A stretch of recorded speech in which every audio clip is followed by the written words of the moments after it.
life, every day, late at night, not okay. All I want, and I pray, all I need are some better days. Hey everybody, Keith Engel for Let's Talk Sports. Let's talk New York sports, that is. And I'm solo again today as Dan Harris continues his rehabilitation, and hopefully Dan is making some progress. I know he's not making as fast as he'd like, but let's all keep some good thoughts out there for Dan, and hopefully he makes a full recovery very, very soon, because we miss him. I know he tells me all the time he misses us. Let's let him know we miss him too. Send him a quick note if you get a chance, Dan Harris, or Let's Talk Sports. Drop him a quick note and wish him well, because he's a good man, hard worker, and I hope he gets better fast. So until he does, we'll continue to try to hold down the fort solo here. Certainly not my first big job, but it's one more job. But Dan pays so well. Just kidding. We're going to talk a little bit of New York sports today. If we have a few people pop in, we'll certainly deal with their comments as well. A lot of stuff going on in New York sports. I mean, we got big game this weekend. We'll start with football and the Jets. Actually, let's start with the Bills today, because I don't want to forget them. Helen called me out last week because I've talked in New York sports and I forgot the Bills, the only team that actually plays in New York sports. The Bills with a tough loss a couple of weeks ago, obviously, to the Jets. Josh Allen banged up, his arm's banged up. He didn't play well that day. They also lost the following week, last week, to the Vikings in a tremendous game. I salute the Vikings for their resiliency, but fact of the matter is, Bills win that game if Josh Allen doesn't fumble the football on the goal line as they're trying to run out the clock. So the Bills reeling a little bit with that loss to the Jets and then the loss to the Vikings. The Vikings loss doesn't hurt them a lot. They remain 6-3. Excuse me. I got to try to find my standing sheet here. They remain 6-3, half a game behind the Miami Dolphins, tied with the Jets. Jets technically in front of Buffalo because of the win, and again a half a game ahead of the Patriots at 5-4. Jets this week with a huge, very dangerous winter storm heading towards the Buffalo area. Their game has been moved to Detroit for Sunday at 1:00. Their game against the Browns. It's an important game. They need to bounce back. They should. I'm not sure what Deshaun Watson's status is for this weekend. I know that he was returned to the okay to practice this week. I don't really think that should impact this game a lot with the amount of downtime Deshaun Watson's had. I don't see where he can just come back and make a huge impact immediately. Not a big Deshaun Watson fan these days in any event. I think the Bills will recover here. I think the Bills are still the class of this division. A division that, by the way, that would be sending all four teams to the playoffs if they were to start today. And before you say anything, I understand there's a lot of football to be played. They're not ending the playoffs today. But the Bills still got to be the favorite. I mean, they don't run the ball as well as we might like. Their defense is playing pretty good. That's a good Vikings defense that beat them last week. They got the best wide receiver in football in Jefferson. Kirk Cousins is playing better than Kirk Cousins would normally be expected to. So if I'm a Buffalo fan, don't get all excited. You better come back with a victory this week. But you're still the class of the division in my mind. And I do think they'll make the playoffs. I do think Miami will make the playoffs. I do think the Jets will make the playoffs. Kind of pivoting to the Jets a little bit. I'd have to say this game against the Patriots this weekend, so we'll talk about the Patriots and the Jets kind of in combination here, and then we'll get to the Giants.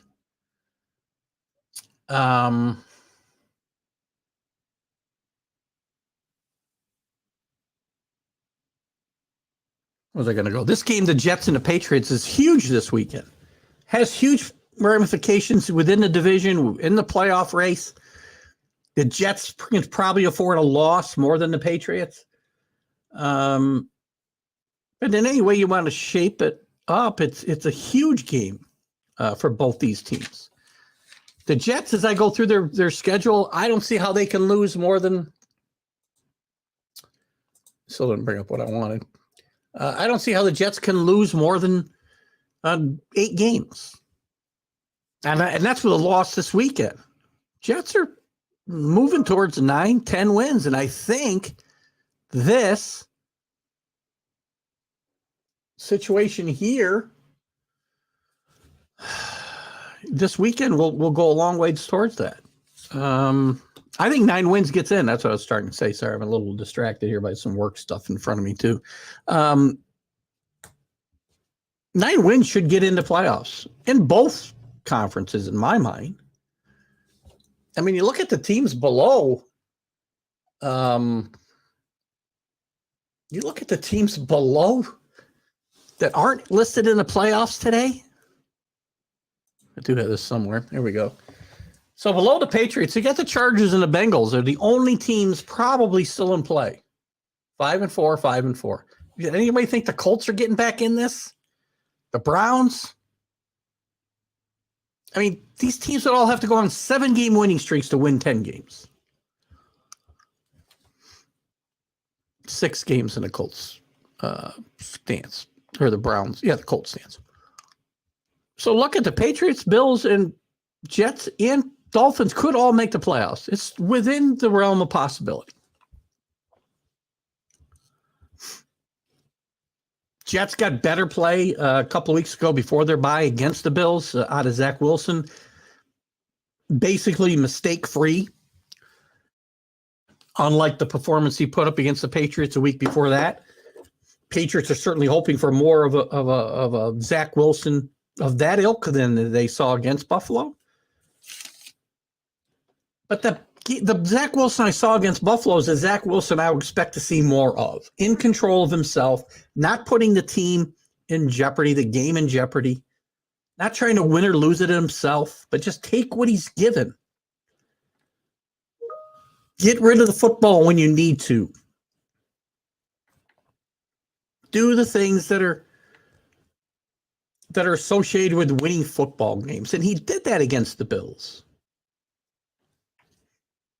Now, he has not shown he could do that against the Patriots in 3 career starts. Patriots, by the way, have won 13 in a row against this Jet team. And the Patriots coming off a dominating performance actually led to Frank Reich's firing. Jeff Saturday becoming the coach there. That whole I know they're 1-0 under Jeff Saturday, but this is not going to end well, I don't think. Patriots sent them on down that path with a dominating performance in the week before the bye. Another good defensive performance. Workman-like performance from the offense. Mac Jones, again, little like Zach Wilson, needs to make less mistakes. Needs to make better decisions when the pressure's on. Last year, he was doing that for the most part, but he was a rookie. Again, learning this new system has been a challenge for Mac Jones. So they need to kind of get it together. Any other news we want to talk about in Jetland before we move on? Oh, yeah. Again, the Jets are a little chatty before a Patriot game, which, listen, you guys ought to just be quiet.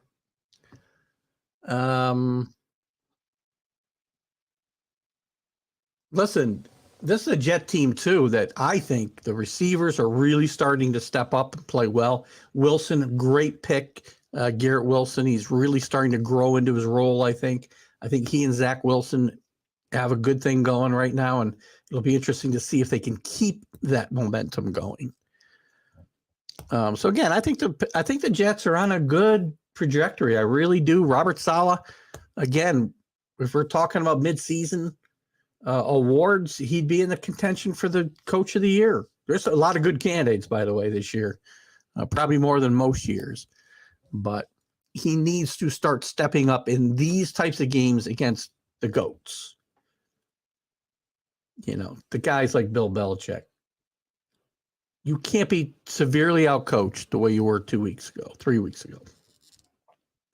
From the Patriots side, they just need to run the football and be efficient on third down. They got to get better inside the red zone. It has not been pretty inside the red zone for the Patriots this year. I mean, Nick Folk, thank God he doesn't miss field goals inside of 40 yards because they've had a ton of them. Excuse me.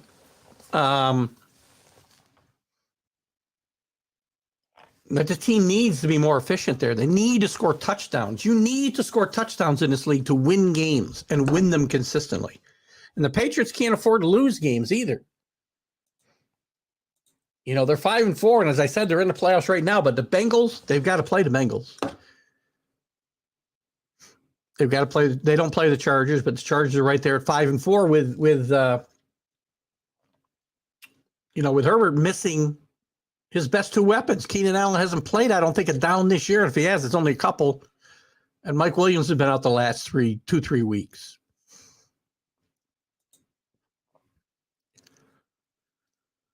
So these teams need to start getting it together. Patriots probably have the toughest schedule of all these teams coming out. They've got to go to Minnesota. They got 2 games with Buffalo. They got a game left with Miami, game with the Jets this week. That loss to the Bears at home is going to hurt them. It doesn't hurt quite as bad because it's a non-conference game, but it still hurts. So they got to get it together.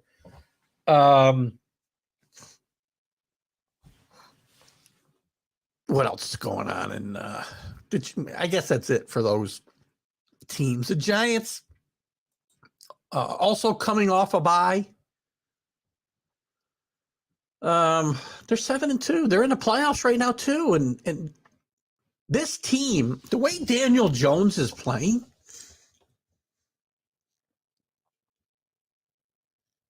is, I think, remarkable given the weapons he's got. He's got Saquon Barkley and right now the best running game in the NFL, in my mind. But given the weapons he's got to throw the ball to, doing very, very well. One of the top surprises in the league. He's led 3 comeback victories. Hasn't thrown an interception since week 3. Got that from Alan Perales this morning. I did see it in New York papers, but I'll give Alan credit for throwing that at me.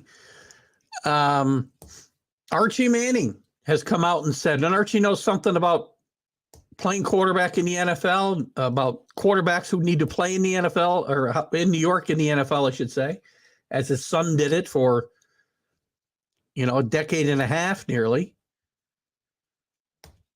He had high praise for Daniel Jones this week. Said there's no reason to think Daniel Jones cannot lead a New York Giants team to a Super Bowl. I agree. All the detractors in New York, I have said forever and will continue to say, if this young man had been drafted late in the second round, you'd be singing his praises right and left the way he's developed in the last 4 years.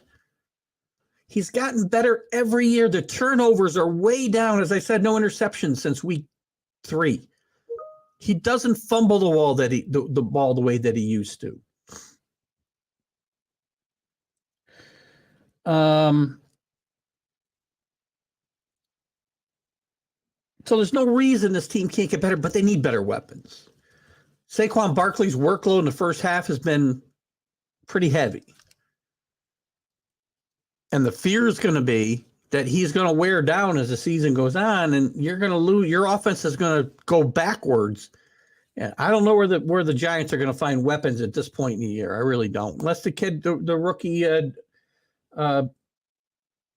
steps up. The rookie wide receiver for Kentucky, his name's escaping me at the moment. Robinson, I want to say, and maybe somebody else. Little strange, I thought, the trade, and Galladay's got to step up too. He's got his last chance here. This guy was signed for a bunch of money off a career year in Detroit, and it's been a waste. And the Giants really need him. They need him to step up. And if he can't do it, they got to say goodbye.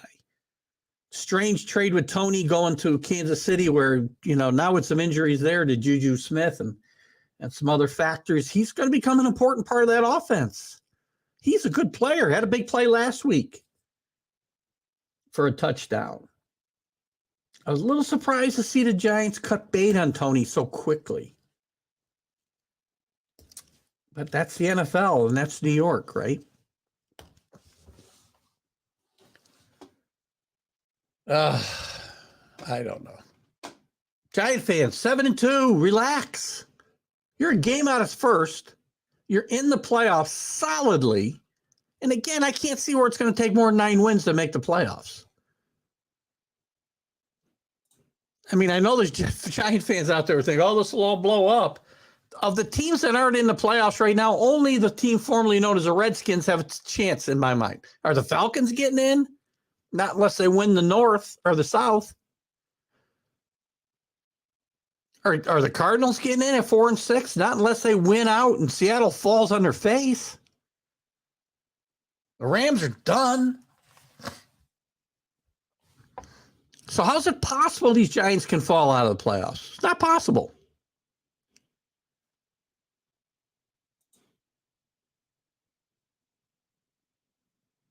I mean, let's look at their record or their schedule the rest of the way out. This team's got to win 10, 11 games. They got the Lions this week, win, 8 wins. They're at the Cowboys. I'll give them a loss there. They got the Commanders at home. I'm going to say they win the game at home. That's 9 wins right there. They got the Eagles at home. Not saying they can't win that game. Let's call it a loss. We'll call the game at the Commanders a loss. We'll call the game at the Vikings a loss. They got the Colts. There's 10 wins right there. Let's just say they managed to split against the Commanders, split against the Eagles, beat the Colts, lose to the Vikings. You got 10 or 11 wins.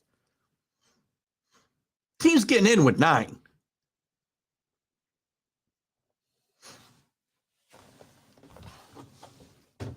Then you win a playoff game, and that's a pretty good season, by the way, for where Giants fans, where you've been the last few years, making the playoffs would be a plus season this year. Winning a game in playoffs would be even better. And we've seen with Giant teams in the past and other teams. I say this because I've witnessed this so closely. You get to the playoffs and anything can happen. I mean, the last 2 Giant victories, they got hot late in the season and rolled through the playoffs, beat my Patriots. Last 2 times they won Super Bowls. So if you're a fan of New York football, this is the glory time right now. Your teams are all playing well. New York and New Jersey. If you're a Patriot fan like me, and again, we're talking New York sports, but we always slip a little Patriots in because of my affiliation with them. This team is about where I expected it to be. I thought they'd be 6-4 now. The Chicago loss caught me off guard. They've righted the quarterback situation, I think. And it'll get better from here. Let's move on to some baseball, shall we? What we got? Comment before I move on. Oh, it's CA. How are you, buddy? We're doing the Let's Talk New York Sports show today. Solo Dan Harris is still incapacitated, as it were. So, CA, we're talking specifically New York sports here. You're willing to jump in. I just finished up on the NFL teams just now. If you have any comments, we can certainly add them. And we're going to move on to some baseball, some NBA, and a little bit of college football. But we do try to keep it as we can to New York sports. This is Let's Talk Sports Network's Let's Talk New York Sports show, as it were. So welcome, CA. Good to have you with us, though. One of my loyal followers who I really appreciate his input on all of my shows as well. So thank you, CA, for that. And you're certainly welcome to chime in on New York sports here as well. A little bit of news in New York this week with both the Yankees and the Mets. We'll start with the Yankees. The big news yesterday, Aaron Judge named the American League MVP. Well-deserved. I just finished a vlog, which will go live. So CA, when you see it go on at 4:00, know my vlogs are always pre-recorded during the course of the day because I like to keep them short and not have a lot of, I don't do comments, take comments on that short vlog, but it will be all about the hysteria that is out there about Ohtani and Judge. Guys, this isn't even a race. It's MVP, most valuable, not the best. And I would make an argument that Judge had the best year as well. Ohtani's a great player, a great athlete, does things nobody else, including Aaron Judge, can do because he can pitch and he can hit for power. But Judge deserves this honor. He had a season for the ages last year. There's only a handful of seasons in Major League Baseball history that are better than the season he had last year. There is no way. He got 69, I think, out of 71 first place votes. Okay, that was unanimous. It's fine. But this is the most valuable player. You take Ohtani off of the Angels, they had 73 wins. What are they going to have? 70? Well, so what? You take Judge off this Yankee team, they go from 98 wins to probably 88 or less. He carried this team for long stretches this year when Rizzo was hurt or not hitting, when Stanton was hurt or not hitting, when DJ LeMahieu was out. He carried this team while being pitched around a 425 on-base percentage. Absolutely the most valuable player in all of baseball. He can only get the award for the American League. Paul Goldschmidt did win in the National League. Elsewhere on the award front, and we'll come back to the Yankees in a second. Elsewhere on the award front, Buck Showalter wins his 4th Manager of the Year award with his 4th different team. I believe it's a major league record. And I said all last winter, spring, summer, the most valuable, the most important, sorry, I want to throw valuable around. The most important offseason acquisition last year was Buck Showalter going to the Mets. And Buck showed what he can do. Turned the team around. Understand, came up short in the playoffs. I get it. Which has been Buck's MO. But this award, like the Major League, like the MVP award for Aaron Judge, by the way, he's not judged on his failures in the postseason this year. He's judged on what he did in the regular season. Buck was judged on his performance in during the regular season with the Mets, and he turned this team around. He had a team in first place almost all year long. They faltered a bit down the stretch to allow the Braves to win the division. But I guarantee you, if I'd polled Met fans last March and said, here's going to be the conclusion to your season. You're going to battle with the Braves for first place all year. You're going to just come up short, and you're going to lose a tough playoff series to the Padres in the wild card round, which I'm not totally in favor of, by the way. These expanded playoffs are for the birds. But anyway, look at 101 wins. It's only the 3rd time in Mets history they've won 100 games. First time since 1986. There's no way Buck Showalter did not do a tremendous job this year.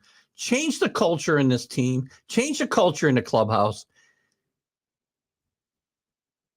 Just didn't get it done on playoffs. That's all. So congratulations to Buck on that award. Well deserved. And many more to come, I'm sure. were there any other, let's see. Yankees or Mets win any other awards? We did have the DJ LeMahieu won a Gold Glove, the utility Gold Glove, which is something new. Because DJ just play all over the infield and whatnot. Jose Trevino won the Gold Glove for at catcher, and also something called the Platinum Glove, which I believe is something new. That is the extraordinary fielder at any position in the league. So congratulations to both Jose Trevino and DJ LeMahieu. I could make an argument that Aaron Judge deserves a Gold Glove as well, but I'm not good. There's nobody I can take down. That's the thing you forget. People often say, well, this guy deserves this award, that guy deserves this award, this guy deserves to be on this all-star team, blah, blah, blah, whatever we're talking about. Well, you got to remember, you got to remove somebody to put him in. And Kwan and Straw from the Guardians, both extraordinary outfielders. I'm not willing to say they don't belong. And Kyle Tucker, one of the most underrated players in baseball for the Astros, certainly deserves his Gold Glove. So I'm not going to get all up in arms about that. The Mets, on the other hand, had nobody in Gold Glove consideration here. So that's kind of the award situation in New York this year. So congratulations to all of those we just talked about. Well done. As far as Yankee news, they did re-sign Rizzo. Anthony Rizzo had opted out of his contract. They did re-sign him this past week for 2 years. This could be the first salvo in trying to retain Aaron Judge. They have a very close relationship, Aaron Judge and Rizzo, and they kind of share the leadership on this team. Rizzo, and you can't sell leadership short. I talk about this all the time. And the Mad New Yorker, among others, try to poo-poo that leadership means anything. Well, it means a lot. And I think them bringing back Rizzo was very important. He's a leader in that infield, and he's a good friend of Aaron Judge, which will not hurt. Do I think Aaron Judge is going to make his decision based on the fact that Anthony Rizzo's back? No, but I think it sends a message that the Yankees are looking to stay, not just stay as good as they are, but improve this team. And there's also reports from Brian Cashman that they do have an offer in front of Aaron Judge because they feel, the clock ticking, and they need to be out in front of this situation. Does that mean he's going to take this offer? Whatever it is, it's not been released. I'm sure the Yankees will be happy to release the numbers once he says no, because that's what they do. I don't expect him to take the first offer he gets. Do I think he wants to stay in New York? I do. Everything being equal. And I think it's important. I think they both need each other. Judge's legacy will be much, much greater if he stays in New York, plays his entire career here. He'll be revered with great players like Jeter and Mantle and Ruth. And the Yankees will be making money off of him long after not only he retires, but when he dies. So pay him the money. I don't know what the offer is. Again, the Yankees, the way they operate, I'm sure they'll release it as soon as as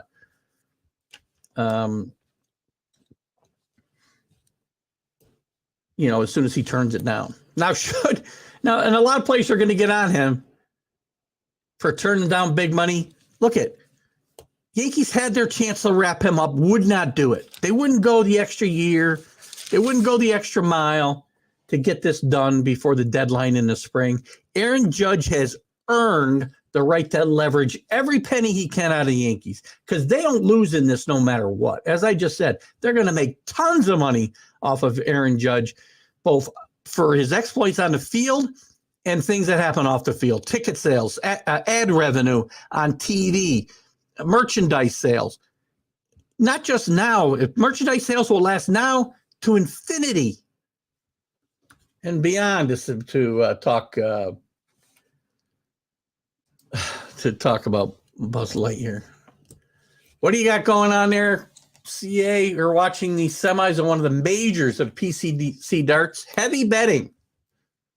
Got an ear on you, but if you hear something, you already know. So CA is a big dart player, and apparently there's a lot of heavy wagering in the dart world that this podcaster was not aware of. What else is going on in the world of the Yankees? Oh, came out this morning, or yesterday, I should say, or last couple of days. Major League Baseball is investigating both the Yankees and the Mets for communications that they had before the season this spring regarding the aforementioned Aaron Judge. So this isn't a tampering thing. This isn't anything like that. But it's bordering a little bit on collusion, the way they were talking and the communication back and forth between Steve Cohen and the Yankees was, don't worry, I'm not going to, break the bank on this guy and, change the economics of baseball. I'm paraphrasing, right? But that starts to kind of smack of collusion when you start talking about things in that regard. So you got to be very, very careful. And it'll be interesting to see what comes out of this with Major League Baseball investigating the Mets and the Yankees for these communications. Also, Aaron Judge's 60-second home run ball supposedly is going to auction. And they're denying that there's already been a $3 million offer on said ball. We'll see what happens there. This comes on the heels, by the way, of a glove of Babe Ruth being sold for $3.5 million. So that'll be interesting to see. What else with the Yankees? Anything else I wanted to chat about with the Yankees? Seems like I don't. Oops. Keep pulling up the wrong page here. Guess we're done with the Yankees. What's going on in Mets world? We talk about this whole investigation for Major League Baseball also will impact the Mets because they're involved in part of this as well. The Mets have said that they want to go after their own free agents. They've already signed Edwin Diaz, as we know, to a record deal for closers, 5 years, $102 million. So it's going to be very interesting now to see what the Mets do with Jacob deGrom. He's going to come in probably $39, $40 million in that Max Scherzer range. Question is going to be, how long are you going to give it to him for? I can't do it if it's, if this is more than 2 years. I can't make this move if I'm the Mets or any team. There'll be a stupid owner out there. Maybe the Rangers owner. Maybe somebody else, but the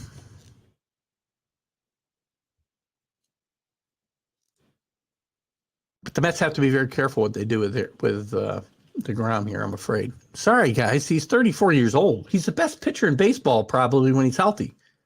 Well, how often is that? 12 or 15 times a year? Tops?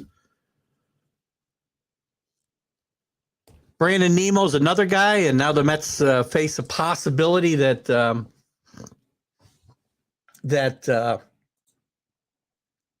was already talk about him going to Colorado, which would be a boon for Brandon Nemo. Brandon Nemo would become a superstar playing in the Rockies' home field. I can tell you that right now. But I would say the Blue Jays now have emerged as a possibility after they changed their traded their right fielder Teoscar Hernandez to the Mariners. I would say that the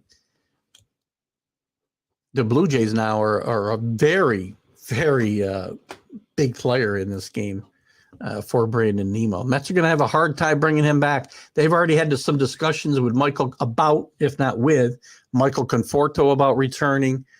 Who knows what his health situation is.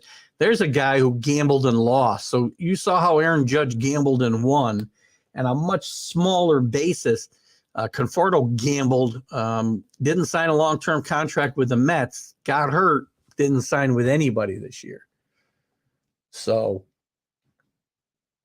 it'll be interesting. They've also let Chris Bassett, he's opted out. It's unlikely they're going to bring Bassett back.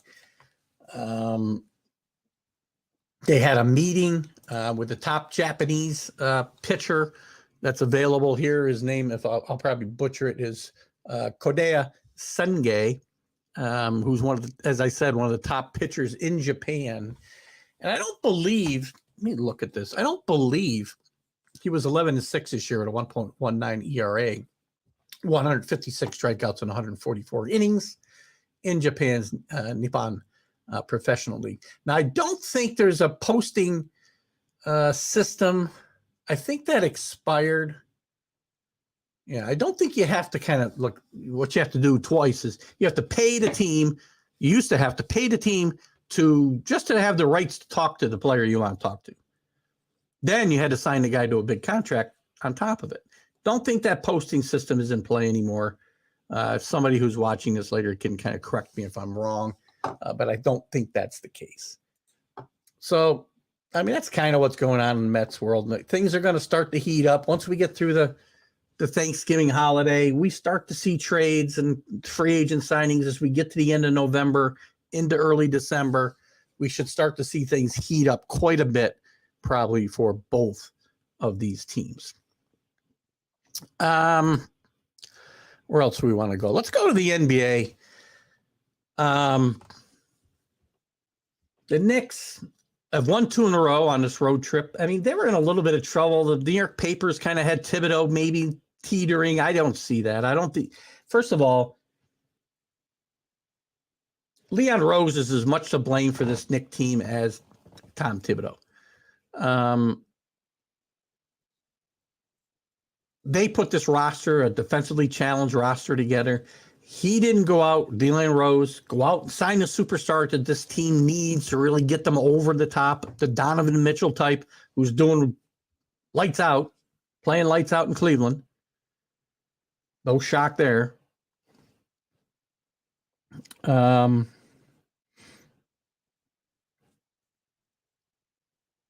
But I don't see how you could. He wasn't going to be in trouble as they started this trip out west, which has started very well, by the way, with wins at Utah and Denver.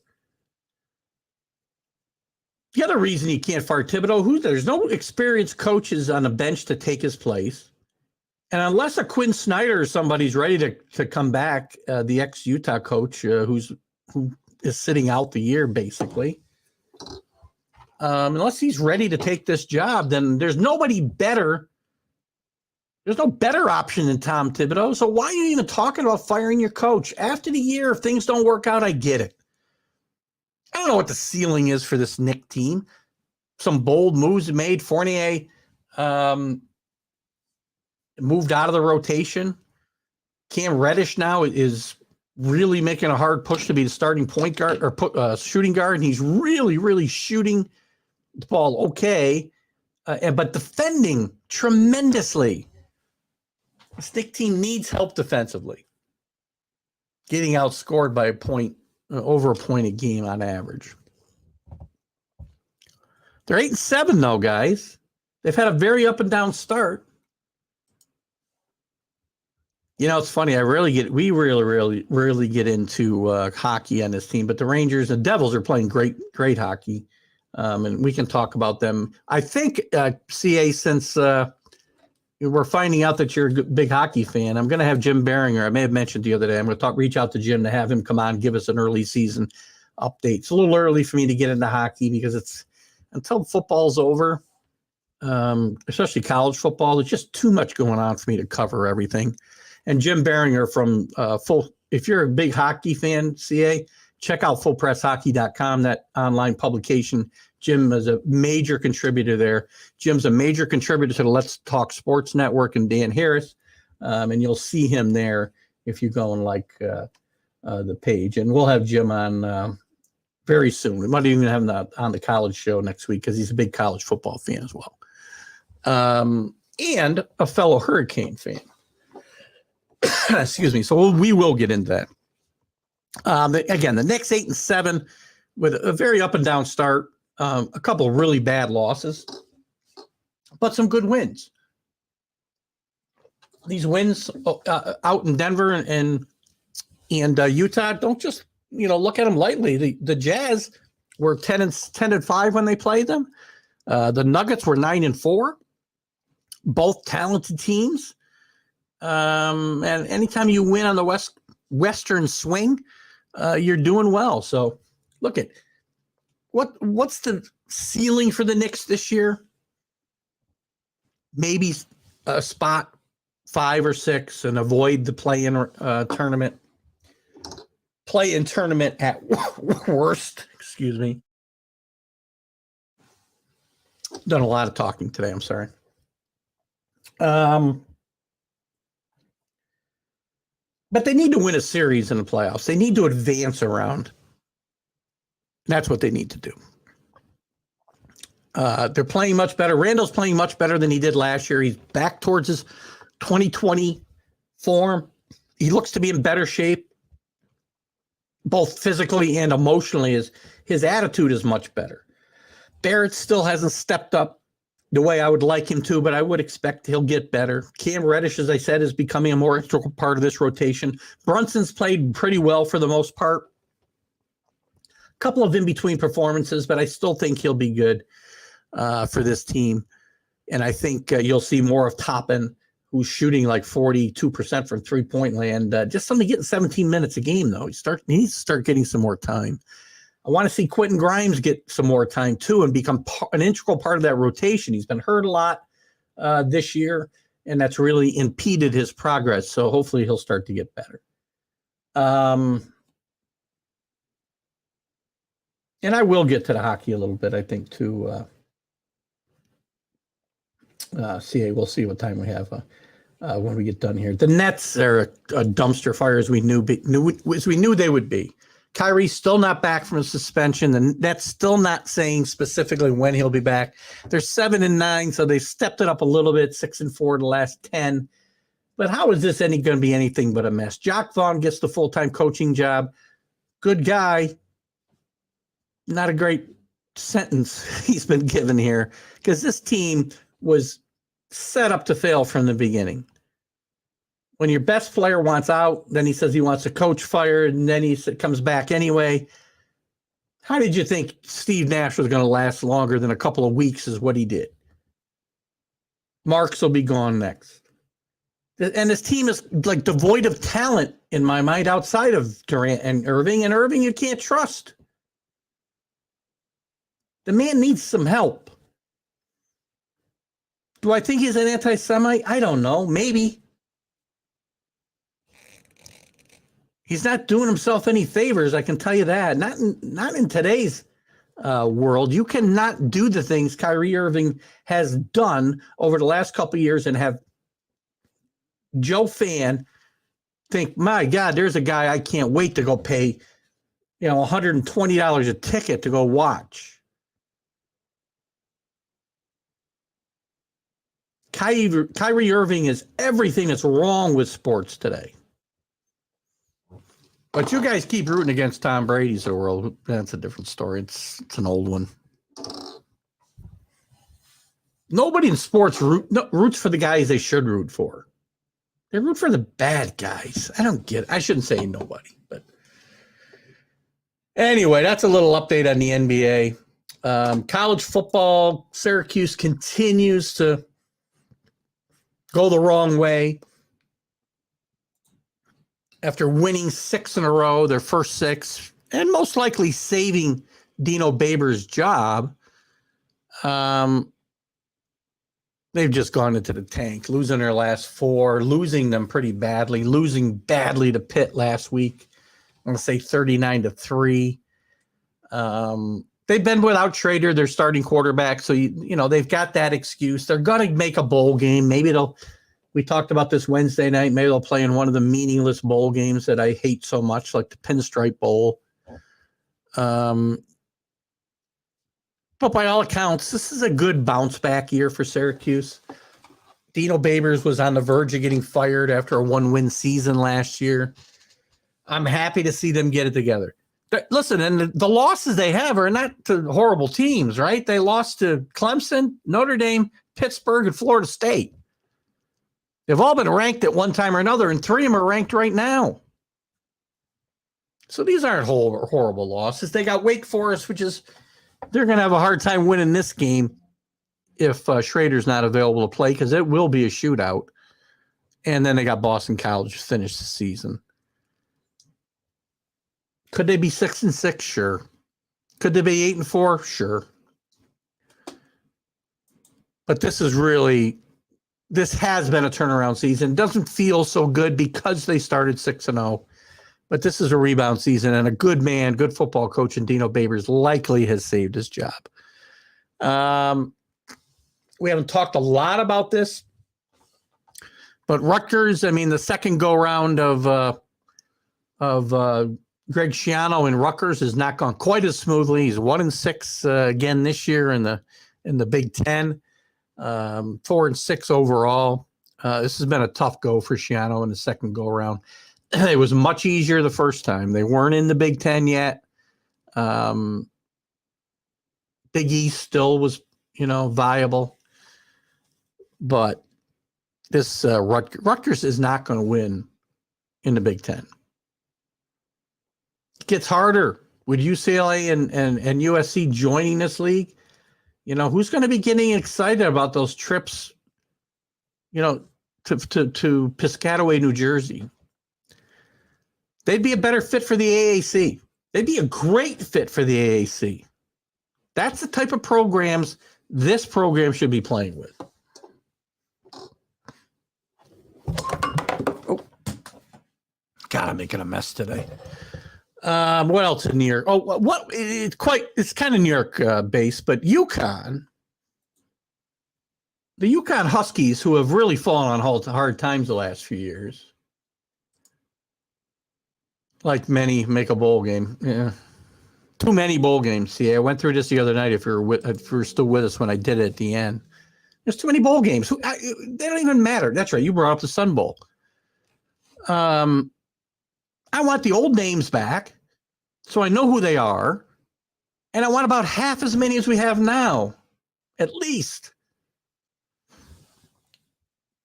But speaking of bowl games, the Huskies of Connecticut, after some really horrible years, after Randy Edsall left the first time, Skip Holtz had some success there. They really fell on some hard times the last few years. Paul Pasqualoni, the former Syracuse coach, was a coach for a while. Randy Edsall came back, was a disaster. Jim Moore has done a really, really good job here. They're 6-5. They got one game left. They're bowl eligible. They just beat a really good Liberty team. Hugh Freeze got a really good extension there at Liberty. And they got a game, which I would love. If we didn't have a big get together Sunday for an early Thanksgiving with some of the family, I would go to this game at West Point tomorrow. Army, and it's a great experience. If you've never been at West Point, you need to go. I should be talking about them. We're talking about New York sports as well. I'll do that in a second. But UConn finishes up tomorrow. Actually, yeah, tomorrow at West Point. And this is not Jeff Moncton's best team at Army, but playing at West Point's a tough place to play. And if you ever want to go to a great college atmosphere, go to West Point and watch a game, but get there early, watch the cadets march in. It's really something to enjoy. And this Army team, I don't believe they're going to make a bowl game this year. Let me go backwards here. I haven't talked enough about Army, and I need to apologize to them for that. But they're 3-6 this year. They're going to have the Army-Navy game coming up in a couple of weeks. That'll be their bowl game. They're not going to make any bowl game. They've made a bowl game the last 3 years under Jeff Moncton. Jeff Moncton being talked about at Nebraska, by the way, for potentially being in play for that job. That would be a good fit for Jeff Moncton. He's interviewed a couple times the last couple of years with the South Carolinas and some other jobs that have opened up down south. places where the way he's going to want to play football isn't going to work. The way Jeff Monken wants to play football still could work in the Midwest at Nebraska, bringing that team back to their roots. I think it would be an interesting experiment, but I'm not sure Jeff Monken's ready to jump, and I'm not sure Nebraska's ready to tie themselves to Jeff Monken in a possible wishbone offense. So that's the world of college football. College basketball we'll talk about a little bit. The New York teams always do well, and there's a lot to chat about there. We'll do it as soon as we're through some of these other sports. CA had brought up the NHL, so we'll touch on it real quickly. Again, CA, tune into Jim Behringer's shows here on Let's Talk Sports. He is really, really the hockey guru of this network, and I have him on my shows as well, and we'll have him on the Sunday Stream of Consciousness soon, I promise you. But let's just take a quick look at how the New York teams are doing early in the season. Hard to believe they already got 17 games under them. The Devils doing great. Nobody would have thought the Devils would be 14-3 at this point. After the last couple of years they've had, they've been they were not good years. They've won 11 games in a row, 10-0 obviously in their last 10. They lead the Metropolitan Division by 6 points.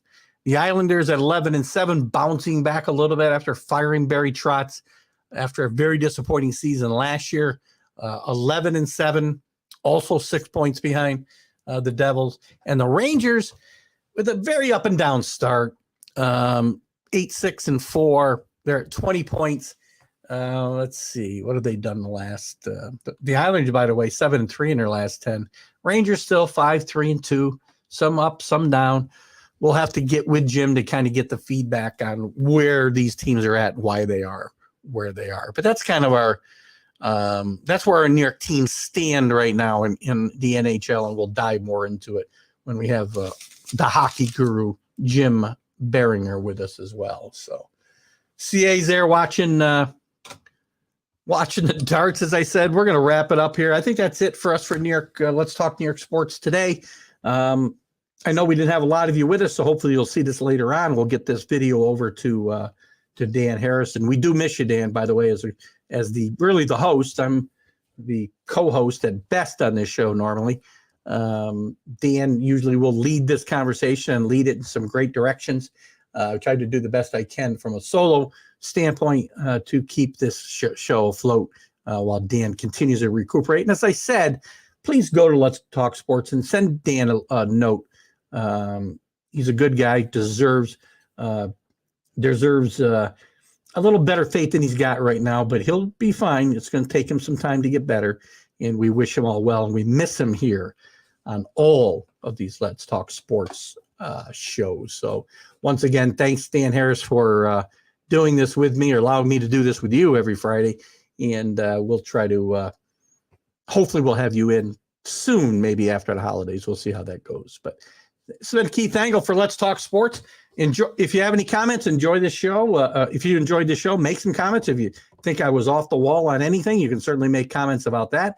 If nothing else, go and like and share Let's Talk Sports. Share this show with your friends. Share some of the other shows there with your friends, and get to TGI Sports Talk and like and follow my shows as well. So this is Keith Engel speaking for Dan Harris, if I can. Have a great weekend. Have a great Thanksgiving. And we'll see you next Friday with another edition of Let's Talk New York Sports.